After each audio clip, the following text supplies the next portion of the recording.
Broadcasting from Detroit's Cass Corridor, it's the Metro on WDET. I'm Kerry Jr. II. And I'm Robin Vincent. Today on the show, if someone you love were in crisis, who would you want to show up first? We explore a growing movement to make sure it's the right responder. Also, Palestine, Yemen, Iraq, Lebanon. The stories from these countries grow leaf by leaf on a rooftop in East Dearborn. And from bebop to boom bap, it's all on deck this Labor Day. We preview what's coming to the Detroit Jazz Fest and why it still costs nothing. But first, for months, Detroiters and suburbanites have had their eyes on the mayoral race. That's not for no reason. Because Mayor Mike Duggan is running for governor, it's the first time the race has been competitive in a while. It's also very likely that the city will have a black mayor once again. But there are other races in Detroit that deserve attention. 22 candidates are competing in the Detroit City Council primary races. And those seats matter. The people who win those positions are the city's legislators. They decide what ordinances get passed, what norms are established, and which ones aren't. Bridge Detroit has been hosting town halls in every Detroit district leading up to Tuesday's primary election. And two people have been leading those town halls. Bryce Huffman is the engagement editor for Bridge Detroit. Bryce, welcome to the Metro. Thanks for having me on. And Malachi Barrett is a reporter for Bridge Detroit. Malachi, welcome back to the Metro. Good morning on this rainy Thursday. We are enjoying it, I'd have to say. It's cozy. Indeed. Bryce, I want to start with you. There are a lot of themes that come up in these conversations. The land bank, affordable housing, the city budget, public transit, and immigration crackdowns are a few that come to mind. Do all of these topics come up at each district town hall, or do the topics vary a lot? We do hear a lot of the same topics. I would say the land bank has come up every single time. The immigration crackdown has come up at most of the forums. But really, I think the thing that is interesting to note is from forum to forum, we ask a lot of the same questions, but the audience questions are the things that change. The things that the residents want to know about specifically, that's the thing that varies most from district to district. You know, District 5 being one that stretches all the way basically from Belle Isle past Virginia Park neighborhood. Those questions were very different than the ones we got in, say, District 3, which is Northeast Detroit. So it really just changed depending on who attended and what their own level of expertise with these subjects was. I want to go back to something you mentioned, the land bank. I'm wondering what you're hearing from people. How do they feel about the land bank? A lot of them want it abolished completely. I would say probably 2/3 of the people we talked to want it gone all the way. Another few people have said that we don't need to get rid of it. We just need to completely revamp it. We need to make it more transparent and just easier for Detroiters to access those properties.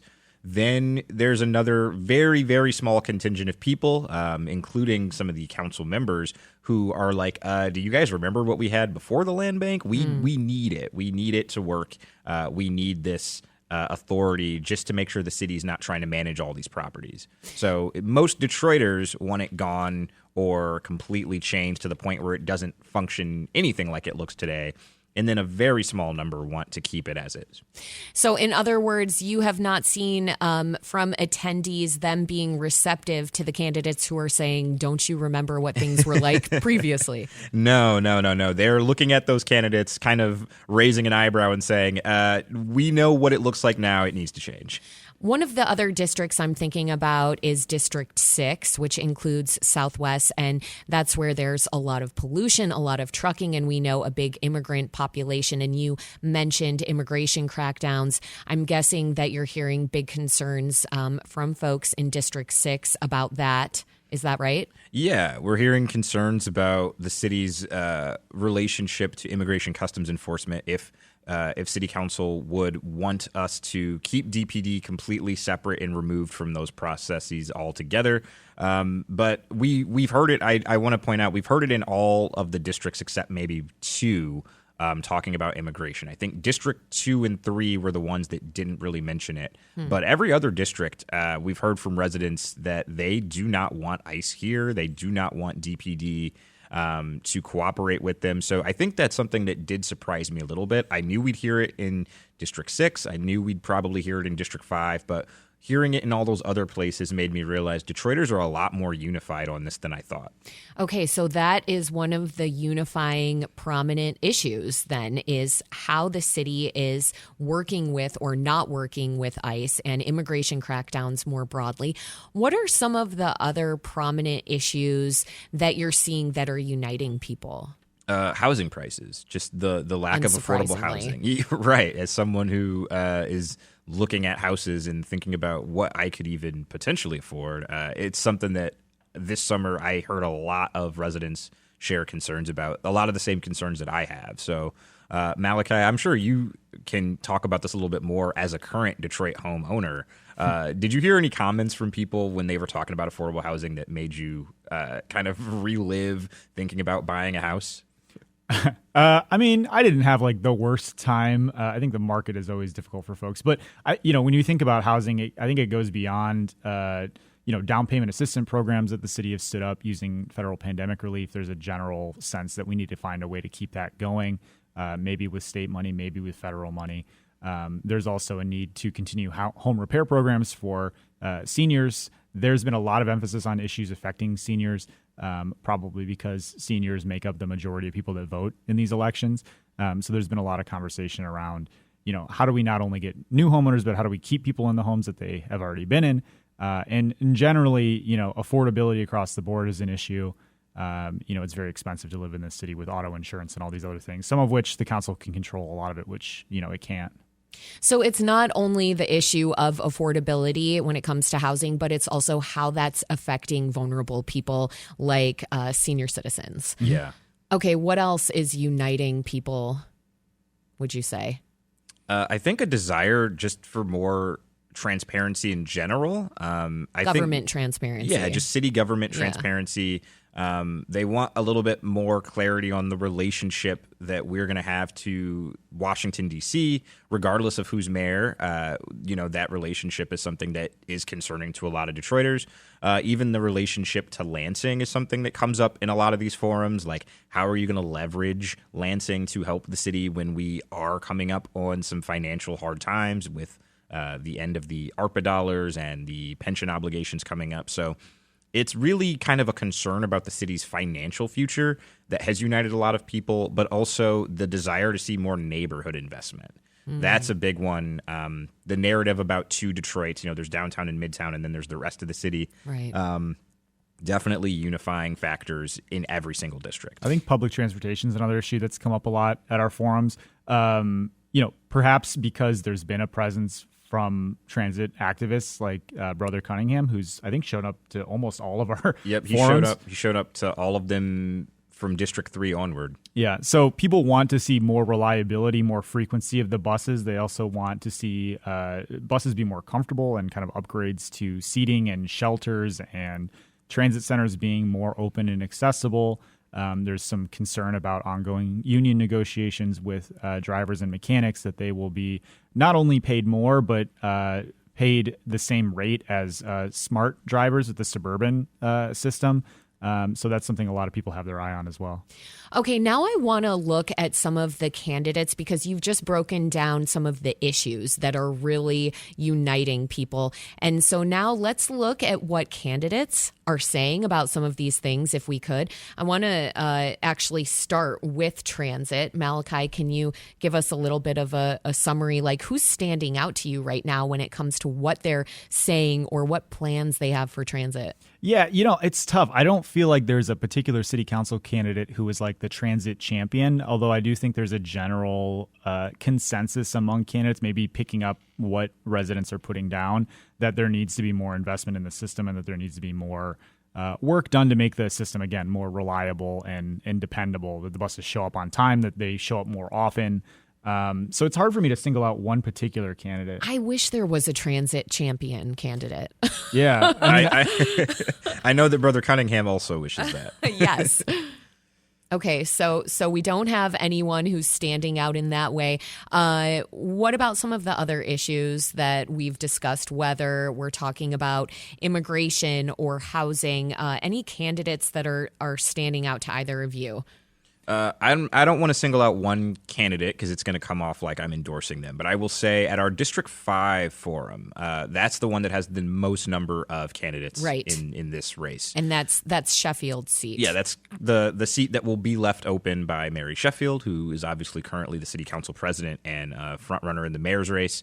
That forum, I think I heard maybe the most substantive solutions or ideas of solutions for housing, particularly when it comes to revamping the land bank and thinking about ways to make that more resident first.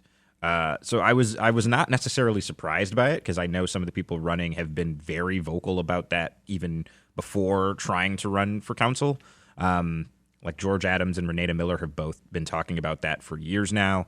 Even Esther Hogebook. These are people that they're all running in the same district, so only one person can win, but they've all talked about it very publicly. And I think at this point in the race, heading into the primary, a lot of candidates might have been kind of slow to talk about subjects that they are not already experts in. And I think at that District 5 event is when I saw, okay, even people who might not feel like they're experts at it know that these are the things that Detroiters have been talking about. Okay. I want to stay on the topic of candidates for just another moment. And then, Malachi, I'm going to turn to you so we can talk about campaigns and what they look like on the ground. But, Bryce, one more question about the candidates here. There are a lot of candidates in our politics who have a more, shall we say, aggressive or divisive style in order to get more attention quickly. They're performative, and this feels a bit like the Donald Trump effect. Do any of Detroit City Council candidates do that? Oh, yeah. I think immediately who comes to mind are some of our at-large candidates. They're not running for a specific district. They're trying to represent the whole city. So you mentioned Donald Trump, so I'm going to obviously bring up Valerie Parker, who is one of the few very openly Republican candidates in the race. And she lives in District 1, but she's running for the at-large seat. And then there is Gary Hunter, who is a little bit more performative in how he speaks about issues. Very much old school black pastor type person. A little bit, he rubbed some people at our at-large forum the wrong way with how he talked about some of the issues. But again, people that are trying to use kind of their boisterous, loud voice to make sure, voters know who they are and notice them and notice what they're talking about. Valerie Parker brought a Make Detroit Great Again sign right. to our forum, which folks might remember was created by the Trump campaign when he came to Detroit, ahead of the 2024 election. She either was there or she found one afterward and has kept it, and she brought it to that event. What was the reception toward that sign? It's not a popular position in Detroit to be a Trump supporter. So I think, I saw some kind of visible confusion in the audience when she was waving that around a little bit. But, we also have a growing number of Trump voters in the city.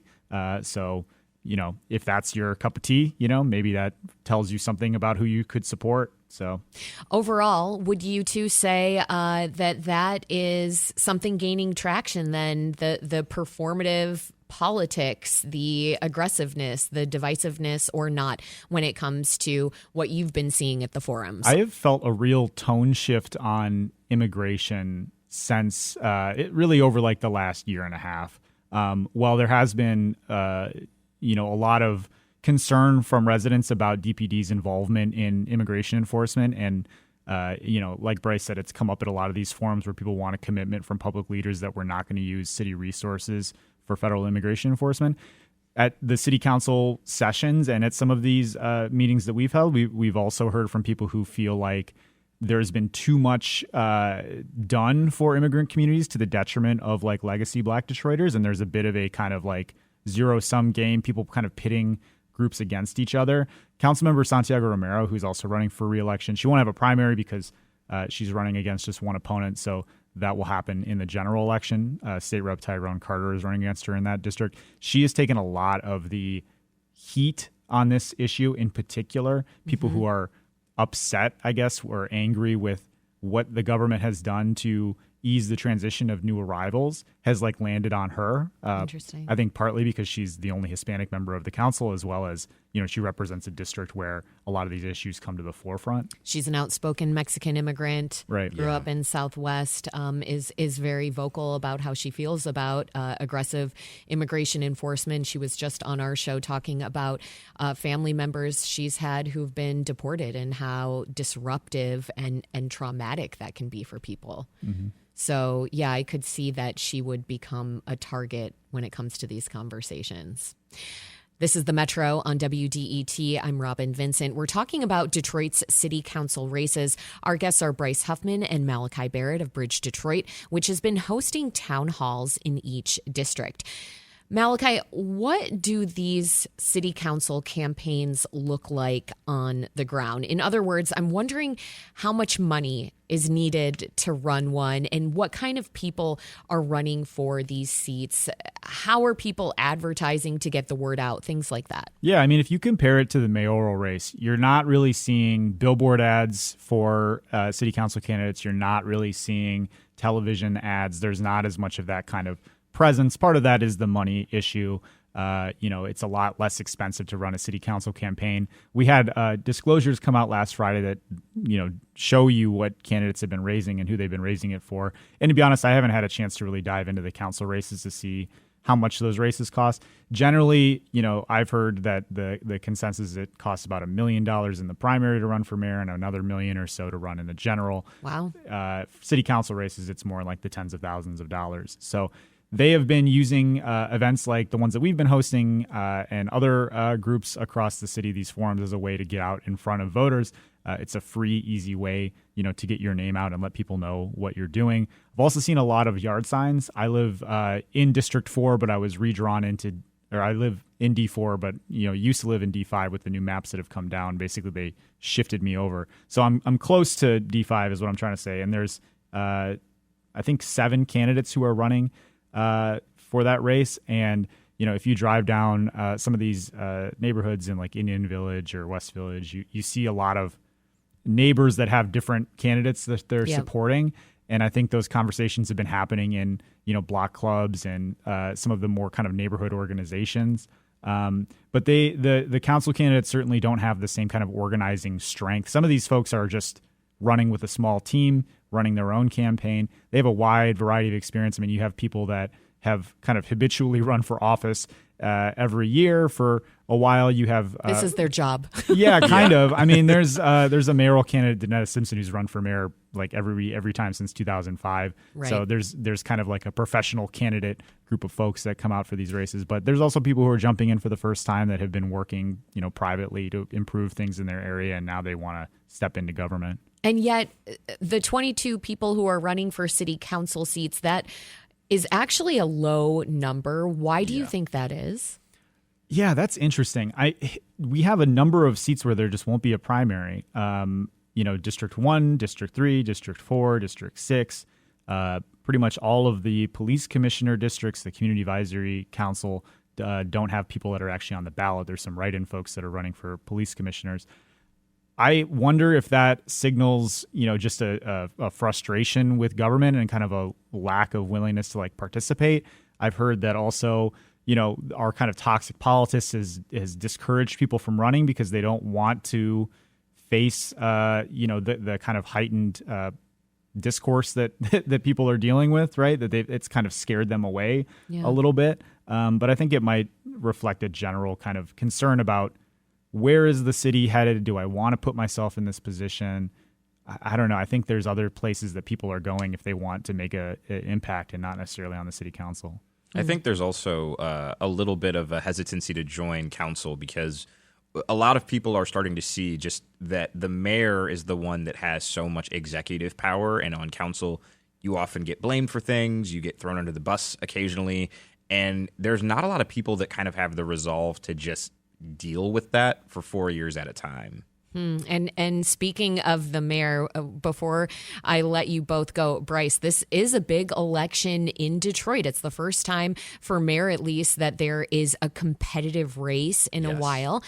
Do you think the fact of that will draw more people to vote in the city council races as well? I think so. I think because Detroit is at this very interesting crossroads of we're going to have a new mayor for the first time in 12 years. Council's going to have at least 2 new members no matter what, because 2 of them are running for mayor.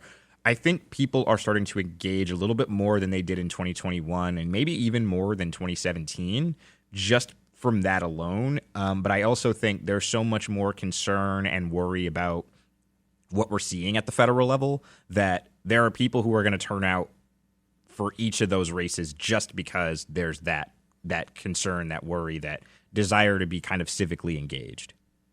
Bryce Huffman is the engagement editor for Bridge Detroit. Malachi Barrett is a reporter for the same publication. Thank you both so much for joining us on the Metro. My pleasure. Thanks for having us.